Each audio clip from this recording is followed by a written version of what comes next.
Well, hello, friends. My name is Matt, and I'm the youth and family pastor at Cornerstone Community Church. I'm here today with your Cornerstone Connection, a daily devotional. Well, we're pretty well into this quarantine type lifestyle, and I imagine that many of us, whether it's right now as you're listening, or it's been in the past few days or whatever, there's been times that you've felt tired. You would probably say, hey, I'm growing a bit weary here of what we're doing and what we're instructed to do. And some of you would just say, hey, I'm just discouraged. Like, all of this has just caused this ripple effect in my family and in my life that has just really discouraged me at a deep level. And I think we can all understand why some of you would feel that way, and nobody would look at you and say, why? What's up with you? And here's the thing is, not only has this whole crisis caused us to grow weary or tired, but a lot of us already had things going on in life, whether it was relational things, financial things, mental, emotional things going on in life that we would say, man, those things were already making me tired. Those things were already discouraging me and make me grow weary. And then you throw this crisis on top of it. And it makes it really hard. And some of us are navigating situations with folks.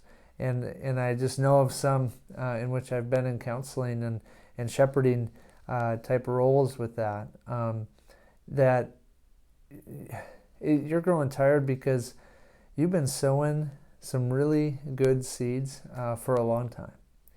And you are waiting for a harvest of righteousness. You are waiting for good crops to come from the seeds you're sowing. And it's been so long, you're almost growing discouraged to the point that you just don't think that harvest is ever going to come.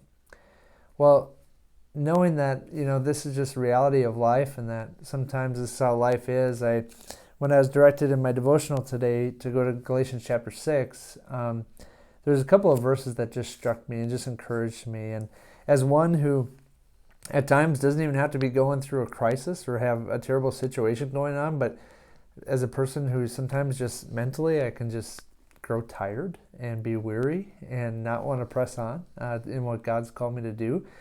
These couple of verses just really encouraged me today, and I hope they encourage you. So let me read Paul's words in Galatians 6, verses 9 to 10. He says to the Galatians, he says to us, he says, "Let us not become weary in doing good, for at the proper time we will reap a harvest if we do not give up. Therefore, as we have opportunity, let us do good to all people, especially to those who belong to the family of believers." Paul is encouraging you and I. He's encouraging the Galatians back then. Keep doing good. Keep sowing those seeds of goodness and godliness. Keep pressing on towards the prize, towards the goal that God's called you towards.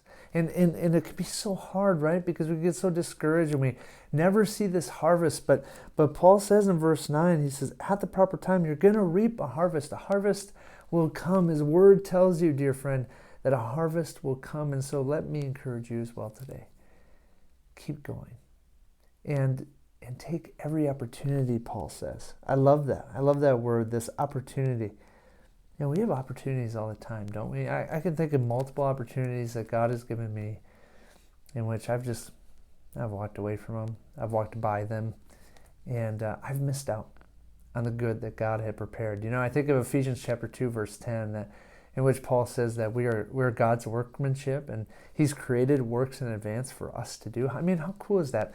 Our God has created opportunities for us to join Him in a work He wants to do. I mean, how cool is that?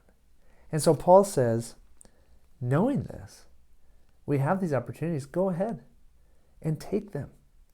It's going to be awesome. And keep going, dear friend. Keep going. Keep pressing on. And just trust that harvest will come.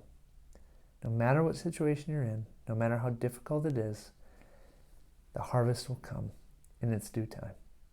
Dear friend, be encouraged today and have a blessed day. And we'll see you next time on the Cornerstone Connection.